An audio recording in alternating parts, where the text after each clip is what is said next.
पेशकश में आपका स्वागत है। मैं हूं राजीव मिश्रा। भारत और दक्षिण अफ्रीका के बीच पहला टी20 मुकाबला अरुण जेटली स्टेडियम में खेला जाएगा। इसकी तैयारियां शुरू हो चुकी हैं। एक तरफ भारतीय टीम मैदान पर जमकर पसीना बहा रही है, तो वहीं दूसरी तरफ दक्षिण अफ्रीका की टीम 14 साल के एक लेफ्ट आर्म स्पिनर के साथ प्रैक्टिस करके इस बात के संकेत दे रही है कि इस बार भारत की सरजमी पर वो सीरीज जीतने के इरादे से मैदान पर उतरेंगे। अब दक्षिण अफ्रीका की तैयारी कैसी है, इस पर बातचीत करेंगे। साथ ही भारतीय टीम के सामने चैलेंज बड़ा यह है कि के राहुल, एक ऐसा कप्तान जो दक्षिण अफ्रीका में हार कर आया था सीरीज, क्या यहाँ पर वो जीत के साथ शुरुआत कर पाएंगे? क्या भारतीय टीम उन चैलेंजेस को पार कर पाएगी जो चैलेंजेस उनके सामने है? मसलन 11 में कौन खेलेगा, कितने स्पिनर खेलेंगे, कितने ऑलराउंडर टीम में होंगे और क्या कुछ फास्ट बॉलिंग का कॉम्बिनेशन होगा, यानी कि 11 क्या होने वाली है। यानी कि बदले की बारी तो है भारतीय टीम के लिए, लेकिन इसकी तैयारी कैसी है ये जानने के लिए सबा करीम, पूर्व क्रिकेटर और सिलेक्टर, हमारे साथ इसमें जुड़ चुके हैं। सबा भाई, चैलेंजेस ज्यादा दक्षिण अफ्रीका के बजाय भारतीय टीम के सामने, और पहली बार ऐसा लग रहा है भारत अपने ही घर में किसी चक्रव्यूह में फंसता हुआ नजर आ रहा है। प्रैक्टिस सेशन की पहले हम बात कर लें। उमरान मलिक ने बड़ी ढेर सारी गेंदबाजी की, कुछ बैट्समैनों के बल्ले भी उन्होंने तोड़े। दिनेश कार्तिक ने सिर्फ एक गेंद उनकी खेली, और राहुल द्रविड़ और बॉलिंग कोच पारस मामरे बहुत लंबे समय तक उनके साथ बातचीत करते नजर आए। पहला संकेत आप इसी में बात कर लें जरा कि क्या मानते हैं आप इस संकेत को? संकेत तो यही है राजीव, कि खेलने का मौका मिलना चाहिए उमरान मलिक को। मुझे लगता है कि अच्छे फॉर्म में है, गति उनके साथ है, अच्छी गेंदबाजी वो कर रहे हैं, और अब हमें और ज्यादा इंतजार करने की जरूरत नहीं है। और ये सही मौका है। यहाँ पे 5 टी20 मुकाबला होने वाला है। टॉप क्वालिटी बैटिंग साइड के विरुद्ध भारत का मैच है। यहाँ पर अगर हम उनको मौका देते हैं और यहाँ पर उनका प्रदर्शन अच्छा होता है, तो मुझे लगता है कि भारत के लिए एक और रास्ता खुल जाएगा। उनको टी20 टीम, जो टी20 विश्व कप की टीम बनने वाली है, उसमें ड्राफ्ट करने के लिए। तो यहाँ पर मुझे लगता है कि अवसर मिलना चाहिए उमरान मलिक को। अब चर्चा थोड़ी कप्तानी से ही शुरू करते हैं सबा भाई। ये तो प्रैक्टिस सेशन की बात हो गई। कप्तानी की बात करें, के राहुल अंडर प्रेशर होंगे आपको लग रहा है? पहले तो दक्षिण अफ्रीका में वो सीरीज हार गए थे वनडे में, जब उन्होंने कप्तानी की। बहुमा उसमें कप्तान थे और बहुमा को बड़ा एज मिला, और शायद इसी वजह से बहुमा बहुत कॉन्फिडेंस भी नजर आ रहे हैं। दूसरा बड़ा रीजन के राहुल के दबाव में होने का आपको लगता है लखनऊ सुपर जायंट्स के लिए, जिस तरह की कप्तानी की और बहुत ज्यादा स्क्रूटनी में वो थे, क्या ये दोनों चीजें प्रेशर में रखेगी के राहुल को? मुझे तो लगता है राजीव की कप्तानी से ज्यादा खुद उनको अपने बल्लेबाजी पर ध्यान देने की आवश्यकता है। और अगर दबाव रहेगा केएल राहुल के ऊपर, तो यही दबाव रहेगा कि उनको, देखिए अच्छे फॉर्म में है, रन उन्होंने बनाए हैं, पर किस गति से रन बनाया है, वहां पर मुझे लगता है कि सुधार की आवश्यकता होगी। तो दबाव अगर रहेगा ही, और मुझे लगता है कि ये हार्ड कॉन्वर्सेशन की जरूरत जरूर होगी, और हो सकता है कि अभी तक हो भी गई होगी राहुल द्रविड़ और केएल राहुल के बीच में, कि आप, क्योंकि आप ओपन कर रहे हैं, आपको सबसे ज्यादा गेंदें मिलती हैं खेलने के लिए, बहुत ज्यादा आवश्यक है कि आप फियरलेस बल्लेबाजी करें। और जिस तरह की बैटिंग वो करते हैं, जिस प्रकार के शॉट्स हैं उनके पास, अगर और खुलकर खेलेंगे तो मुझे लगता है आसानी से वो 140 150 के स्ट्राइक से बल्लेबाजी कर सकते हैं, जो कि सही रहेगा भारतीय टीम के लिए। तो कप्तानी से ज्यादा मुझे लगता है कि उनको इस पर ध्यान देने की आवश्यकता पड़ेगी, और यही थोड़ा बहुत दबाव उनके ऊपर लेकर आएगा। बिल्कुल। और बड़ी जबरदस्त साउथ इंडियन एक मूवी RRR जो आई थी सबा भाई, बहुत हिट रही। करोड़ों रुपए उसने कमाए और साल का सबसे ज्यादा बिजनेस और कर गए। अब हम इंडियन क्रिकेट के RRR की बात करें, यानी कि राहुल द्रविड़, राहुल और साथ ही जो रण होने वाला है उसकी, तो बड़ा चैलेंज आप देख रहे हैं ये शायद एज अ कोचिंग, जो आपके सामने एक एग्जाम होता है, उसमें शायद सबसे बड़ा टेस्ट होने वाला है राहुल द्रविड़ और के राहुल की जोड़ी का। खास तौर से राहुल द्रविड़ के लिए बड़ा टेस्ट है। बिना बड़े खिलाड़ियों के आपको न सिर्फ प्लेइंग 11 बनाना है, बल्कि आपको विनिंग कॉम्बिनेशन भी ढूंढना है यहाँ से।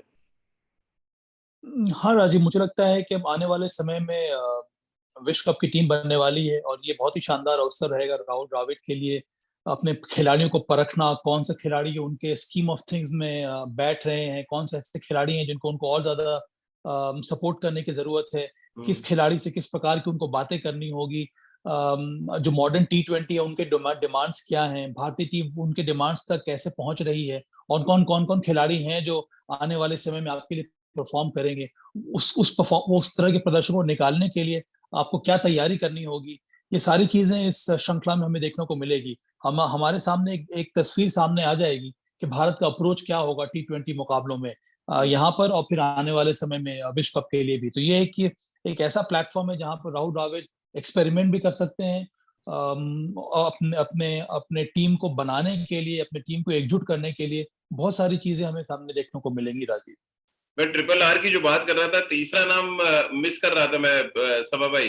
तीसरा नाम ऋषभ पंत, जो टीम के वाइस कैप्टन है, यानी कोच वो भी आर से, कप्तान वो भी आर से, और जो आपके वाइस कैप्टन वो भी आर से, ट्रिपल आर। अब तीसरे आर की जो बात करें, वो सबसे ज्यादा अंडर प्रेशर मुझे लग रहा है इस सीरीज में वही होने वाले हैं। मुझे लगता है प्रेशर तो नहीं, पर ये डिसाइड करना बड़ा मुश्किल रहेगा कि ऋषभ पंत कौन से नंबर पर आएंगे खेलने के लिए राजीव। कि एक उनकी उनकी जगह जो है वो फिक्स करना बहुत जरूरी है। अब डीसी के लिए वो नंबर 4 पर खेल रहे थे, उतनी ज्यादा सफलता उनको मिली नहीं, पर पूरा उनके अंदर वो विश्वास है कि नंबर 4 पर आके बल्लेबाजी कर सकते हैं और परफॉर्म कर सकते हैं। पर अगर आप नंबर 4 पर नहीं खेलेंगे तो फिर आपको कौन से नंबर पर आना चाहिए खेलने के लिए, इन सभी बातों पर जरूर चर्चा हो रही होगी और अलग अलग रोल बता दिया गया होगा कि एक तो आपको फ्लेक्सिबल रहना है, कब किसका नंबर आ जाए वो अलग बात है, वो निर्भर करेगा कितने ओवर्स आपके पास पड़े हुए हैं। अब उसके साथ साथ आप जब जा रहे हैं बैटिंग करने के लिए, तो आपका रोल क्या है, क्या टीम की तरफ से आपसे क्या क्या उम्मीदें हैं, इस तरह की कम्युनिकेशन बहुत जरूरी है वाइस कप्तान और कोच के बीच में, या फिर इन तीनों के बीच में। तो सबा भाई, एज अ क्रिटिक या एज अ एक्स क्रिकेटर, आप कैसे देखते हैं ट्रिपल आर, यानी कि ऋषभ पंत, राहुल और राहुल द्रविड़ की ये जो तिकड़ी है, वो क्या कुछ हिट फिल्म यहाँ पे दे पाएगी, औसत फिल्म रहेगी, या फ्लॉप फिल्म हो जाएगी? कैसे आप देख रहे हैं? ये एक प्रेडिक्शन आपसे चाहिए क्रिकेट की मूवी के बारे में। नहीं नहीं, मुझे लगता है कि हिट शो रहेगा राजीव, क्योंकि जी। अब पर वो हिट शो करने के लिए बहुत जरूरी है, और ये मैं बार बार अपनी बात दोहरा रहा हूँ राजीव, कि वो जो इम्पोर्टेंट इश्यूज हैं उस पे बात करना बहुत जरूरी है। जी। अगर आप खिलाड़ी को ऐसे ही छोड़ देंगे, जो आप करते आ रहे हैं वैसे ही करते, तो उससे कोई फायदा नहीं होने वाला है राजीव। बहुत जरूरी है कि आप बातचीत करें खिलाड़ी से कि हम आपसे ये उम्मीद कर रहे हैं, आपको अगर बिल्कुल। बल्लेबाजी करनी है तो इस गति से आपको बैटिंग करनी है। देखिए, सिचुएशन के हिसाब से आप बैटिंग तब तब करते हैं जब आपको चेस करना होता है और आपको मालूम है कि टारगेट क्या है आपके सामने। जब आप पहले बल्लेबाजी कर रहे हैं और अगर विकेट ठीक ठाक है, तो फिर वहां पर आपको एक्सेलरेट करना होगा, आपको स्ट्राइक रेट के हिसाब से बल्लेबाजी करनी होगी। और इसमें कोई सीमा नहीं है, जितना ज्यादा आप कर सकते हैं उतना अच्छा रहेगा आपकी टीम के लिए भी। तो इस तरह की बातें करना बहुत जरूरी रहेगा राहुल द्रविड़ के लिए। और अगर ऐसी बातें होती हैं, जी। अगर अनकंफर्टेबल क्वेश्चन उठाए जाएंगे, तभी मुझे लगता है कि भारतीय टीम अच्छा प्रदर्शन कर पाएगी। तो मैं थोड़ा अनकंफर्टेबल क्वेश्चन आपके लिए कर देता हूँ, क्योंकि 4 टीम में ओपनर्स का 2 का स्लॉट है, और 4 मुझे लग रहा है जो ऑप्शन है आपके पास, के राहुल, ईशान किशन, फिर आप वेंकटेश अय्यर और ऋतुराज गायकवाड़। अब क्योंकि इनिशियली आप कोई एक्सपेरिमेंट नहीं करना चाहेंगे, जो मुझे लग रहा है, हालांकि रवि शास्त्री की बात पे जाए तो बायलैटरल सीरीज ही नहीं होना चाहिए, बट बायलैटरल सीरीज नहीं होगी तो आप खेलेंगे कहाँ पे, आप अपनी तैयारी देखेंगे कैसे? अब क्योंकि सीरीज हो रही है तो फिर जीतना जरूरी है। ओपनर कौन होगा पहले 2 मैचों के लिए, कम से कम सबा भाई आपकी नजर में? मैं उम्मीद कर रहा हूं कि केएल राहुल को ओपन करना चाहिए ईशान किशन के साथ। जी। नंबर 3 पर मेरे हिसाब से श्रेयस अय्यर को आना चाहिए। क्या क्या लेफ्ट मेरे हैंड राइट हिसाब हैंड से कॉम्बिनेशन की वजह से आप जा रहे हैं ईशान किशन के साथ? क्योंकि ऋतुराज नहीं, मैं गायकवाड़ वो भी, ने लेटली बहुत अच्छा किया है आईपीएल के मैचेस में। हाँ, पर मैं ये भी देख रहा हूँ कि थोड़ी बहुत कंटिन्यूटी होनी चाहिए। जी। और अगर ईशान किशन को हम वो फ्रीडम के साथ बल्लेबाजी करने देंगे, और जिसके लिए वो केपेबल हैं, तो मुझे लगता है कि टीम को अच्छी शुरुआत मिलेगी। फिर लेकिन राइट हैंड ये लेफ्ट हैंड सभा भाई बड़े कॉम्बिनेशन का एक्सपोज हुए फायदा भी होता है। हैं ईशान किशन इस बार के आईपीएल में, शॉर्ट पिच गेंदबाजी, कभी वो डिफेंड करते हुए आउट हुए, तो कभी पुल या हुक मारते हुए आउट हुए, कंपल्सिव हुकर वो लगे, एक समय ऐसा लगा, और फिर डिफेंस उनका बहुत अच्छा नहीं था। ऐसे में आपको नहीं लग रहा एक्सपोज करने की कोशिश करेगी रबाडा, नोकिया, येंसन, लुंगी की ये जो चौकड़ी है? हाँ, प्रयास तो जरूर होगा। और जी। सभी जो जो बल्लेबाज है, उनकी उनके अलग प्रकार से एनालिसिस होती है, उस हिसाब से गेंदबाज जो है उनको बॉलिंग करते हैं। तो ये तो हम उम्मीद यही करेंगे, पर यही तो चैलेंज रहेगा यहाँ पर ईशान किशन के लिए, कि आपके अंदर वो हुनर है, आपके अंदर वो स्किल है, तो आपको ये चैलेंजेस फेस करना होगा और अच्छा प्रदर्शन करना होगा, क्योंकि यही तो मौका है आपके लिए। अगर आप यहाँ पर परफॉर्म नहीं करेंगे, तो फिर कई अन्य और प्लेयर्स मौजूद हैं जो आपकी जगह ले सकते हैं, चाहे ऋतुराज गायकवाड़ हो गए या फिर वेंकटेश अय्यर क्यों ना हो गए। मुझे ये लगता है कि शुरुआती मैचेस में कम से कम आपको ये कॉम्बिनेशन के साथ मैदान में उतरना चाहिए, केएल राहुल और ईशान किशन।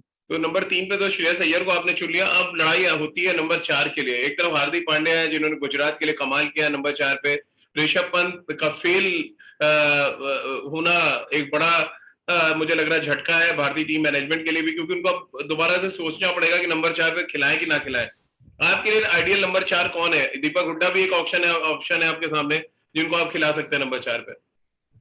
देखिए वो निर्भर करता है कि दिनेश कार्तिक की क्या पोजीशन बनती है राजीव। जी अगर दिनेश कार्तिक खेल रहे हैं 11 में, तब मुझे लगता है कि हार्दिक पांड्या 4 पर आ सकते हैं, ऋषभ पंत 5 पर और दिनेश कार्तिक 6 पर। और अगर मतलब दिनेश सेंचुरी तो कार्तिक आप टीम सभा भाई में ये दे रहे हैं कि चारों विकेट कीपर फिर तो टीम में खेलेंगे, ये मतलब हिस्टोरिकल होगा एक तरह से। अब पर अब वो अब इन सभी विकेट कीपर बैटर्स को हम लोग उस प्रकार से देखते नहीं है। अब हम्म आईपीएल में भी कई ऐसे मौके आए जहां पर दो दो तीन तीन विकेट कीपर खेल रहे हैं, पर एक ही हम्म। विकेट कीपर कीपिंग करता है। तो यहाँ पर ये सभी जो कीपर्स हैं वो अच्छी फील्डिंग भी इसीलिए करते हमने हैं, भी चाहे वो विकेट ईशान कीपर किशन एक हो चुना गए है कि वो प्लेइंग 11 चुनते हैं हमारे लिए। या दिनेश कार्तिक हो गए या ऋषभ पंत क्यों ना हो गए, पर मुझे लगता है कीपिंग ऋषभ पंत ही करेंगे।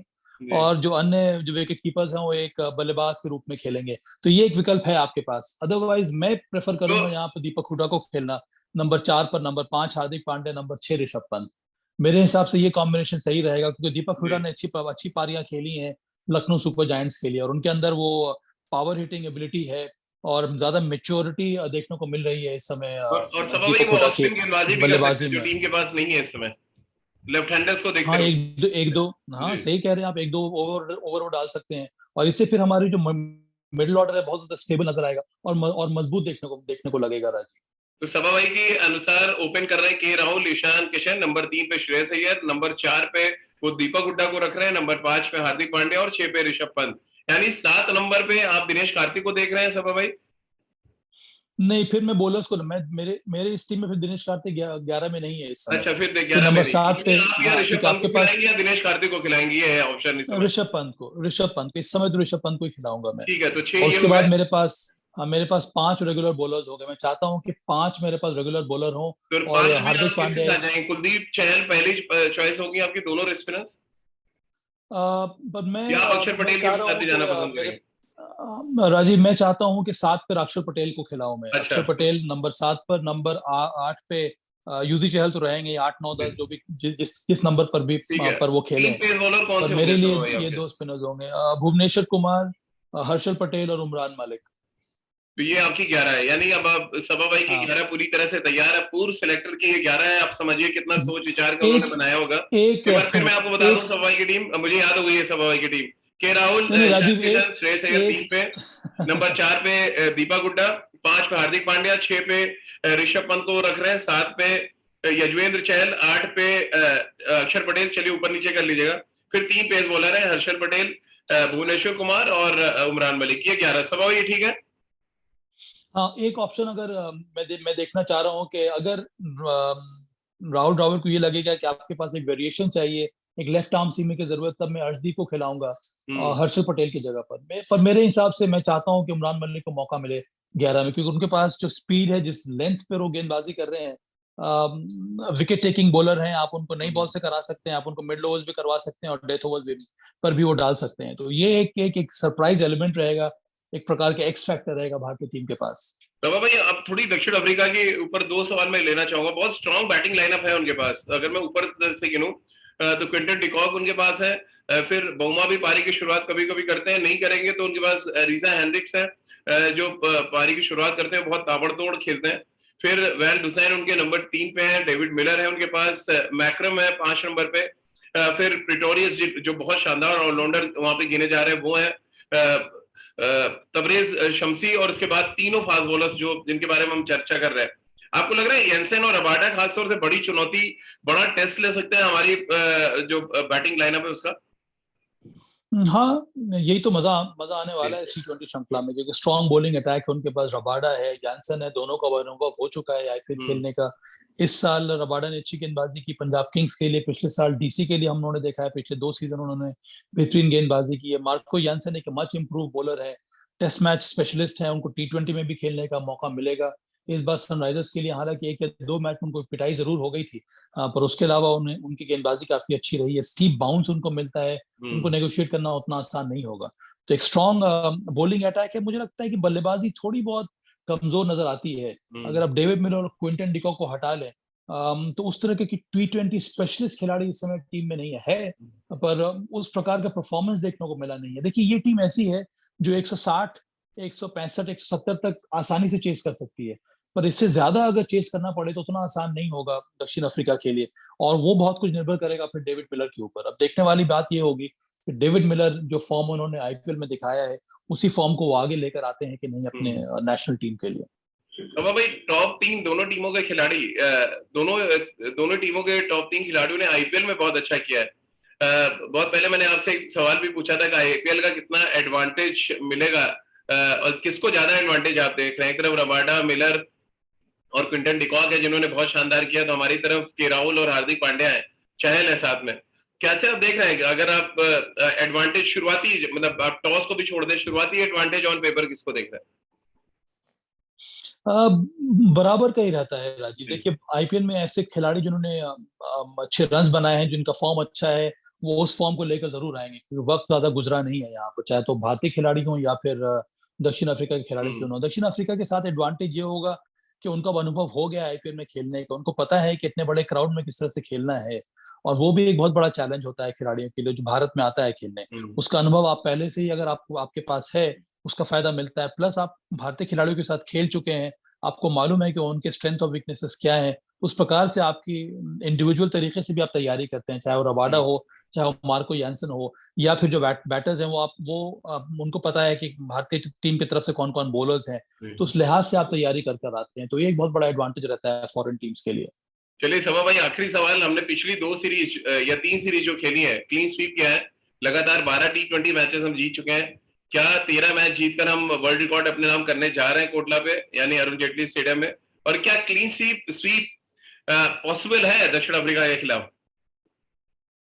देखिए पॉसिबल है, पर यहाँ पर हमारा उद्देश्य वो नहीं होना चाहिए। हमारा उद्देश्य होना चाहिए कि हम अपने आप को जितना ज्यादा स्ट्रेच कर पाए, जितना ज्यादा हम एक्सपैंड कर पाए अपने टीम को, उसको करने की जरूरत है। अभी हमें आवश्यकता है कि हम एक्सपेरिमेंट करें, हम और बहुत कुछ अचीव करने की कोशिश करें।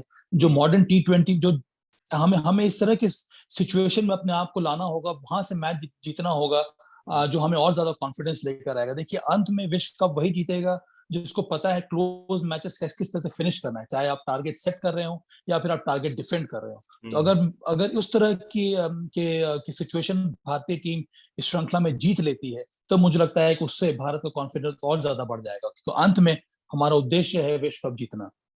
चलिए सभा भाई, बहुत बहुत शुक्रिया आपका हमारे साथ बातचीत करने के लिए। तो बातचीत में एक बात तो बिल्कुल साफ निकल के आई कि ट्रिपल आर यानी राहुल द्रविड़ रणनीति बनाएंगे। राहुल का काम है शुरुआती 6 ओवर में रन बनाना, और ऋषभ पंत का काम है मैच को अच्छे तरीके से फिनिश करना। और अगर ये ट्रिपल आर चले तो फिर बॉलीवुड की ट्रिपल आर जैसी क्रिकेट के मैदान पर आपको ये ट्रिपल आर की जो मूवी है वो हिट होती नजर आएगी। बहुत बहुत शुक्रिया सभा भाई आपका हमारे साथ जुड़ने के लिए। Thank you.